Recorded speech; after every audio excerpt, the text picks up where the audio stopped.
Hey guys, welcome back to Chapter 14 of the Skyward Sword walkthrough, and here we are progressing further on in the Fire Sanctuary. We are back in this massive outdoor area of the Fire Sanctuary, so just run on down the staircase here, and there's a couple Bokoblin archers in the distance to the left, so we're going to get rid of them just because they're quite an annoyance. And there's also some dark spume, or cursed spume I should say, in the lava to the right, so you can get rid of them as well.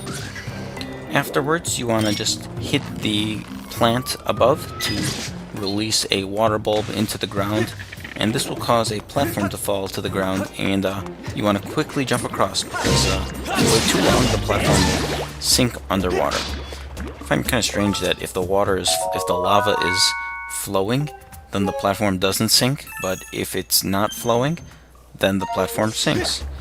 I don't really know how that really affects it. Anyway, climb the staircase here and head on through the door. And there's a mixture of enemies in this room and the next couple of rooms. There's some dark keys, there's some blue bokoblins, there's some cursed spume, and we're going to be fighting some moldorms as well. So, a little bit of everything here. This particular Bokoblin dropped a golden skull, which is one of the most rare of the treasures, but it's also one of the ones you need the least of. You actually only need 4 of them to get all of the upgrades in the whole game, which is the second least amongst all the treasures. Only goddess plumes require fewer. So go ahead and continue along, and in this next area you will meet a Mogma, another one that looks kind of different than some of the previous ones we've met. In this particular case, you want to hit the blue switch and it'll cause the gate to move. Once you cross the gate, however, this Mogma will go and hit the gate, and it sort of like locks you into the area. Afterwards, once you round the corner, it'll sort of spot you and think you're a green monster. And I can't believe they're following us and they're here now. Anyway, so this ensues somewhat of a chase. It's not really an enemy. It's not really a boss you have to defeat. I don't really know how to explain it. Basically what you need to do is trick the Mogma, because once it sees you, it'll like get scared, it'll turn around. But while it sees you, that'll give you enough time to run on over, chase it, and catch up to it.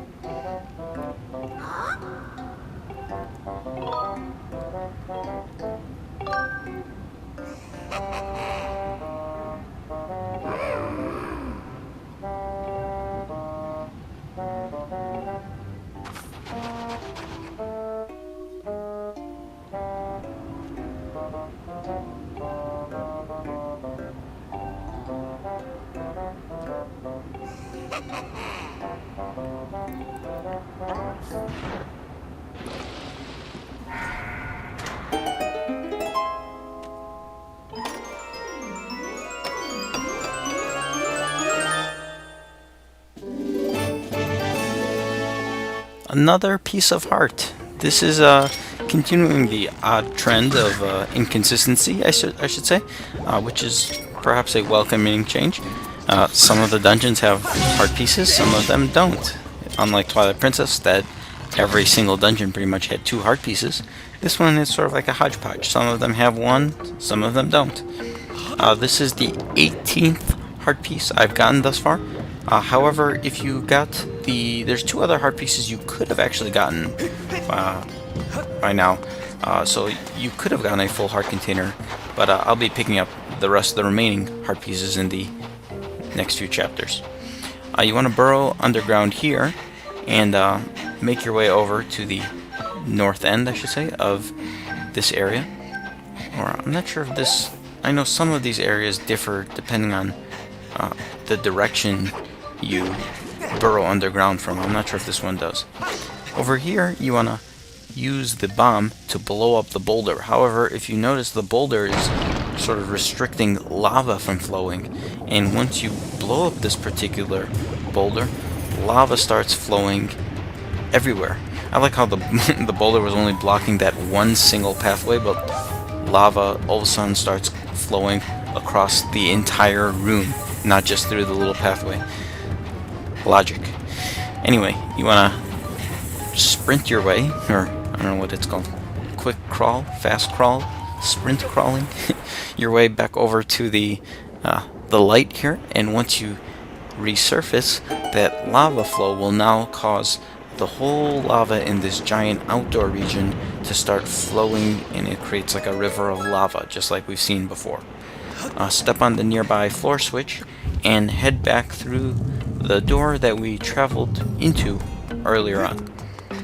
Run back down the stairs, and this time around when we hit the green plant and lower a water bulb, a platform will be created, but this time it won't just disappear, but because of the lava is flowing, it'll actually push the platform over. So just jump on it and ride it over to the next platform, and from here jump on over to the safer platform and run up the staircase. There is a bird statue where you can save, and notably you can actually return to the sky from here. You can see that on the bird statue it says, you know, to the sky. It's kind of strange, like you're in the middle of a dungeon, but you're actually outside. So you're inside and outside in a way. It's kind of cool. Anyway, over here it's sort of like a leap of faith, but you'll notice the eyes of the statue on the right are open and the eyes on the left are closed. We got a hint about this from that Mogma all the way at the beginning of the game. Another way you can hint is you can tell that there's land out on the left side, so you know that that is the proper direction to go to.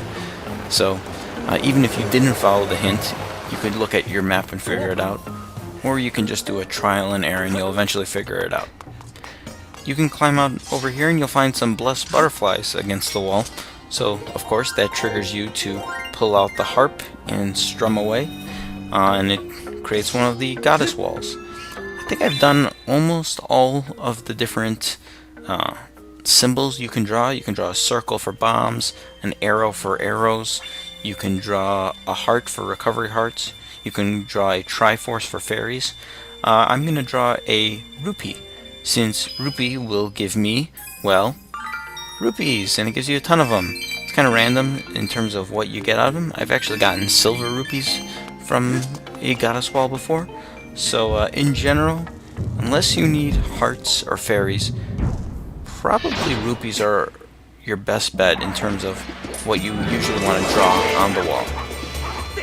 Over here you'll fight, I guess, sort of a mini-boss. I mean, the door closes behind you, and you fight two of them, so it's a pair of dark Lizalfos.